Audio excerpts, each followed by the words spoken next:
Government teacher की बहाली एक मदरसे में होती है। बिहार की जो शिक्षा व्यवस्था है वो अनियंत्रित हो गया सरकार से।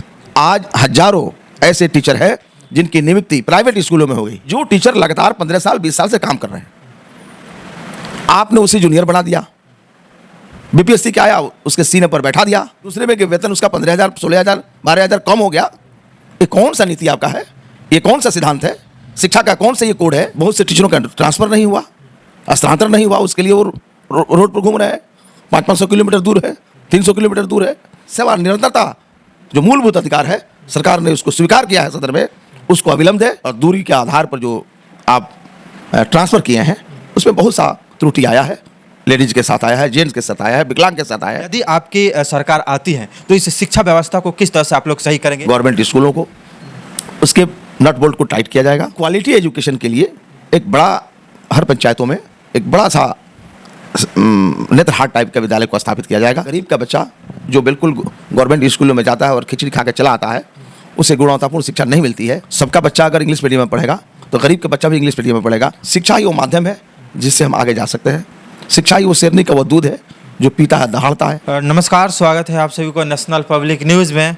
अभी मेरे साथ हैं आफाक सर जो एमएलसी हैं, और कुछ दिनों के बाद जो है बिहार में चुनाव होने वाला है और प्रशांत किशोर जी हर एक जगह पे अपना सभा कर रहे हैं, अपनी बात रख रहे हैं और युवाओं को और बिहार के उन लोगों को जगाने की कोशिश कर रहे हैं जो लोग अपना अधिकार नहीं समझ रहे हैं। इनसे थोड़ा सा शिक्षा के बारे में बात कर लें, उसके बारे में जो बात होगी चुनाव के बारे में। सबसे पहले स्वागत। चलिए, बहुत बहुत शुक्रिया आपका, बहुत बहुत धन्यवाद कि आपने अपना समय दिया। अच्छा सर, बिहार के शिक्षा व्यवस्था के बारे में क्या कहिएगा और उसको किस तरह से देखते हैं? देखिए, बिहार की जो शिक्षा व्यवस्था है वो अनियंत्रित हो गया है सरकार से। मुझे ऐसा लगता है कि सरकार कंफ्यूज हो गई है। बिहार एक ऐसा राज्य है जहां बिहार में शिक्षा का बजट 60,000 करोड़ रुपया का है। हमें नहीं लगता है कि हिंदुस्तान में कहीं किसी राज्य में इतना बड़ा बजट हो शिक्षा के क्षेत्र में। और इतना बड़ा बजट होने के बाद शिक्षा व्यवस्था का जो धरातल परिस्थिति है, जो शिक्षकों की जो स्थिति है, आप जब आकलन कीजिएगा ये रिपोर्टर, तो आपको लगेगा कि बिल्कुल अराजकता की स्थिति है। शिक्षक संतुष्ट नहीं है, बच्चे संतुष्ट नहीं हैं। तो मैं इस व्यवस्था पर एक सवाल मेरा खड़ा होता है कि शिक्षा पर जनता अगर इतना संवेदनशील है तो सरकार को भी संवेदनशील रहना चाहिए। सरकार उदासीन है। अगर उदासीन नहीं होती, सरकार अगर उदासीन नहीं होती तो 60,000 करोड़ रुपया खर्च करती है और शिक्षक ना संतुष्ट है, ना वो व्यवस्था से संतुष्ट है, ना आपके नीति से संतुष्ट है, तो आपको अपने नीति में बदलाव लाना चाहिए। अभी टीचर की बहाली हुई है, ट्रांसफ़र हुआ है, आप देखे होंगे कि एक गवर्नमेंट टीचर की बहाली एक मदरसे में होती है। ये व्यवस्था का दोष है। एक टीचर की बहाली सहायता प्राप्त विद्यालय में हो रही है, जबकि ऐसा संभव नहीं है। गवर्नमेंट स्कूल का टीचर गवर्नमेंट स्कूल में ही जाएगा। आज हजारों ऐसे टीचर हैं जिनकी नियुक्ति प्राइवेट स्कूलों में हो गई। सरकार को पता नहीं है और वे सभी लोग रोड पर बोवा रहे हैं, घूम रहे हैं। हमारा जिला शिक्षा पदाधिकारी पश्चिम चंपारण ने एक सूची बनाकर जो लोग 15-20 यहाँ थे उन लोगों का निदेशक पटना को भेजा है, लेकिन आज तक कोई निदान नहीं हुआ। वो योगदान भी नहीं किए, क्योंकि प्राइवेट स्कूल में योगदान कैसे करेंगे? तो फिर वो योगदान कहाँ करेंगे? कहाँ से उनका वेतन मिलेगा? ये सरकार पर प्रश्नवाचक चिन्ह है। इस सरकार के फेल्योरनेस है। दूसरी बात कि जो टीचर लगातार 15 साल 20 साल से काम कर रहे हैं, आपने उसे जूनियर बना दिया। बीपीएससी क्या आया, उसके सीने पर बैठा दिया, उसको सीनियर घोषित कर दिया। और सेवा कंटिन्यूएशन, निरंतरता जो है, आप टाल मटोल कर रहे हैं देने में। शिक्षा मंत्री ने कहा कि मैं दूंगा, हम लोग डेलीगेशन के साथ गए थे और अभी उस पर कोई ठोस निर्णय नहीं हुआ। आप सेवा निरंतरता नहीं दीजिएगा, एक तो टीचर वो जूनियर हो गया, दूसरे में कि वेतन उसका 15,000 16,000 12,000 कम हो गया। ये कौन सा नीति आपका है?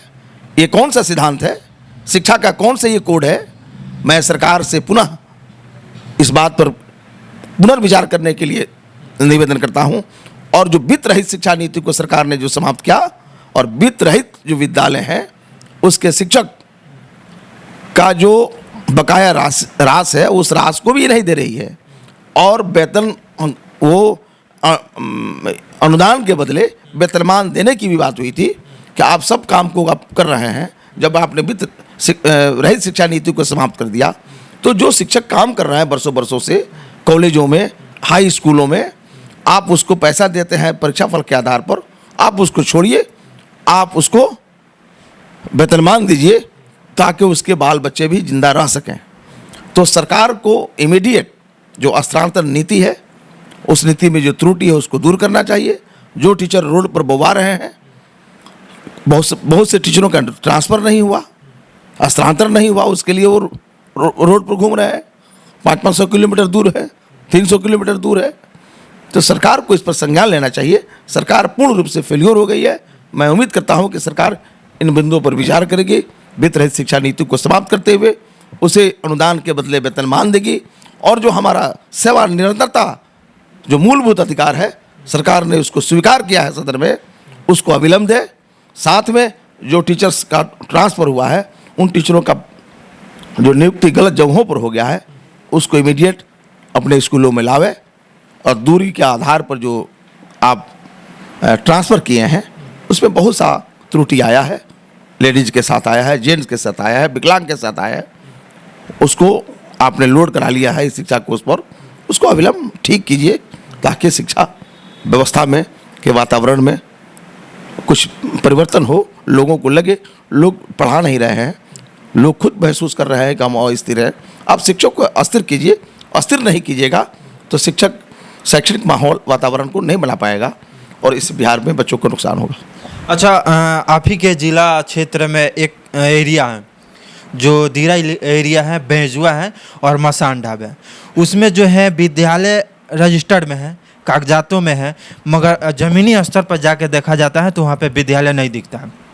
और वहाँ पे शिक्षक को ट्रांसफ़र भी किया गया है, शिक्षक वहाँ पे जाते भी हैं मगर कहीं भी पढ़ते हुए बच्चे नहीं दिखते हैं। उस एरिया के बारे में, उस शिक्षा व्यवस्था के बारे में क्या कहिएगा जहाँ पे बच्चा अभी भी पढ़ते नहीं है और घूमते हैं, मगर वहाँ पे विद्यालय दिखाया जाता है कागजातों में, शिक्षक दिखाया जाता है, वेतन उठाते हैं मगर पढ़ाई नहीं करते। देखिए, इसमें एक शिक्षक प्रतिनिधि होने के नाते आप लोकतंत्र के चौथा स्तंभ हैं, आपसे भी मैं निवेदन करूँगा कि उस ग्रास रूट पर जाइए। उस ज़माने में जब यहाँ जंगल राज था तो जंगल राज में जो विद्यालय थे वो सभी स्थानांतरित हो गए वहाँ से। लोग जब वहाँ से पलायन किए, सुरक्षित स्थानों पर गए, मार के डर से, अपराध के डर से, तो वहाँ जाकर स्कूलों में लोगों ने नामांकन करा लिया। वहाँ जो विद्यालय थे प्राइमरी, वो विद्यालय खाली रह गए। सरकार के रिकॉर्ड में वो विद्यालय है, वहाँ टीचर भी है लेकिन बच्चे नहीं, बरसों से नहीं है।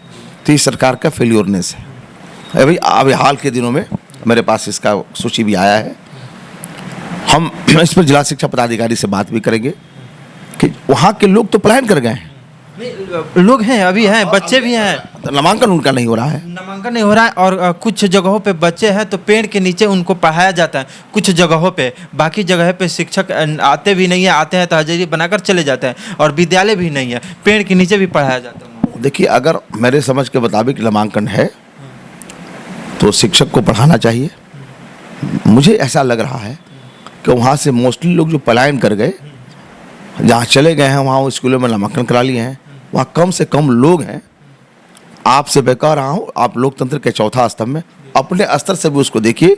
एक रोज मैं भी जाऊँगा, हम शिक्षक प्रतिनिधि होने के नाते कोई गलत संदेश नहीं देना चाहेंगे, चूँकि अभी शिक्षा विभाग में जो यहाँ के लोग हैं, जिला शिक्षा पदाधिकारी हैं या जिला अधिकारी महोदय हैं, लगातार सभी लोग प्रयास कर रहे हैं कि यहाँ के जो हमारी शिक्षा व्यवस्था जिला का है उसको कैसे मजबूत किया जाए।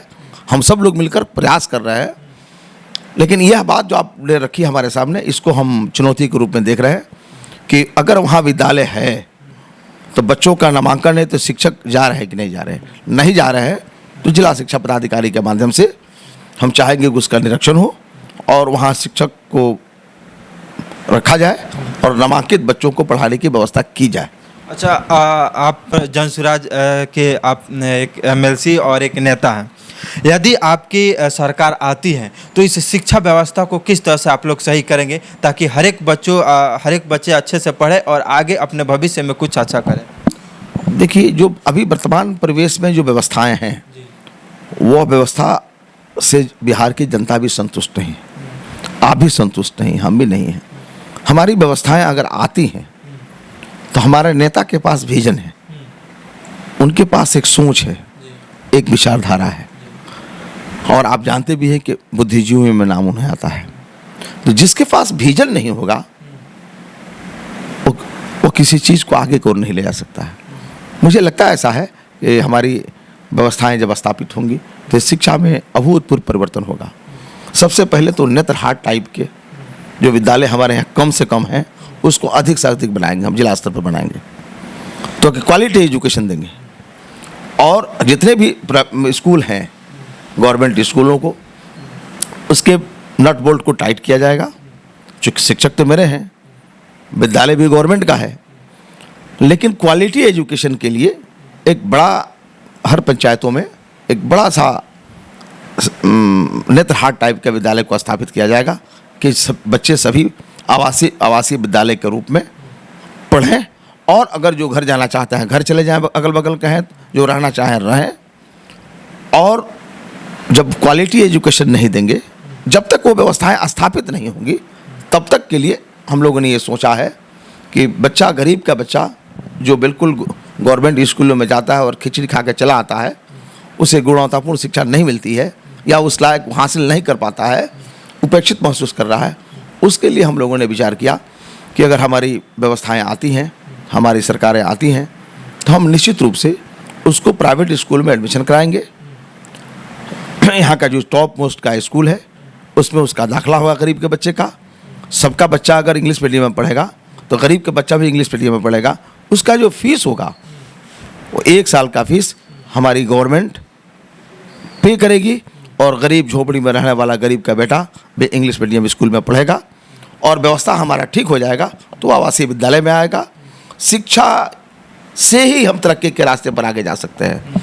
और शिक्षा में जो अराजकता है, शिक्षा में जो बदलाव की आवश्यकता है, वो सबसे पहला काम है। शिक्षा ही वो माध्यम है जिससे हम आगे जा सकते हैं। शिक्षा ही वो शेरनी का वो दूध है जो पीता है दहाड़ता है। और शिक्षा हमारा कमज़ोर है, इसलिए हमारे लीडर, हमारे नेता का पहला नीति है, पॉलिसी है कि हम शिक्षा व्यवस्था को स्ट्रॉन्ग करेंगे। विजन के साथ कितने पैसे उसमें खर्च होंगे, कहाँ से आएंगे, इन सभी पर विचार किया जा चुका है। निश्चित रूप से आपको 6 महीने के अंदर बदलाव नजर आएगा। चलिए।